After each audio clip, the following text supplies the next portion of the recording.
U.S. inflation cooled to 3.5% last month thanks to a drop in energy costs. Even so, many Americans, and Alison was just talking about it, are still feeling the squeeze when they go out.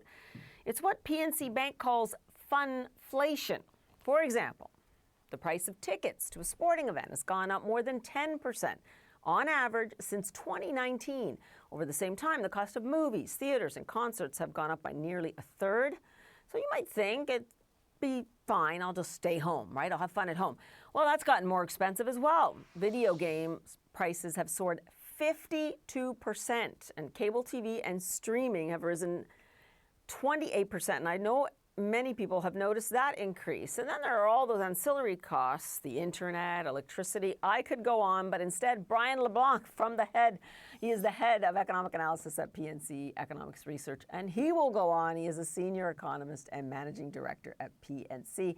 All right, Brian, funflation. So many of us are listening very closely right now because it's a fun moniker, right? Funflation, but we actually do feel it. How did we get here? When did the costs of experiences get so high?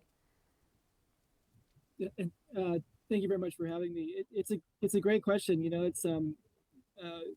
Funflation kind of first reared its ugly head in 2023. I think we got a little bit of a reprieve from it over the past couple of years, but it's very much back. In 2026. You pointed out a lot of the things we're seeing too. Flight prices up 25% over the past year. Sporting event prices up 6% just over the past year. So we're seeing it very much increase in 2026, and it's turning into a meaningful driver of services inflation overall. Not our imagination, right, Brian? It's real. The pain is real. Yeah. Now, the inflationary spike post-pandemic seemed to be easing somewhat in the last couple of years, but now we're back into it. It can't just be rising energy costs, right? I mean, what's going on? There is clearly more demand, and companies are taking advantage of that.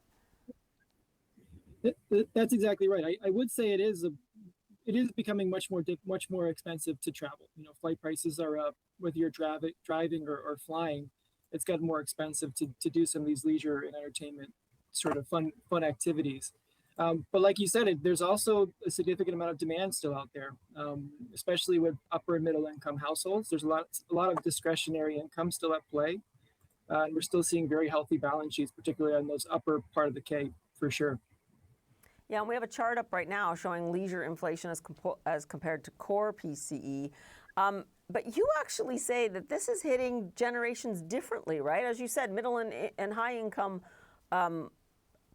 households usually are older, right? So what's happening to Gen Z out there right now? It's a good question. So Gen Z, and to a lesser extent Millennials, they're spend a larger portion of their incomes on these fun activities, whether it's travel, entertainment, concerts. And they're also kind of sharing, harnessing a disproportionate share of the price increases as well. So where we are seeing more of an impact is some evidence of a pullback with younger households. We're not really seeing any evidence of them spending less dollars, but we are kind of pulling back on volume. So they're kind of going to fewer concerts, traveling somewhat less. And it's on the margin, but it's showing up, and it's showing up for the first time in 2026. Yeah, and I think you've talked to younger people. It's showing up with them as well in their household budgets. They want to do more. It's the ages they should be doing more, but they can't afford it given their salaries.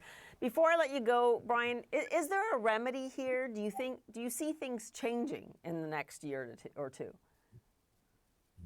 I think part of the story in 2026 is you've got the World Cup kind of bringing folks out. Households did receive bigger tax refunds. I think some people put that to vacations. So some of this might be a little bit of a temporary demand boost that will fade in the second half of the year.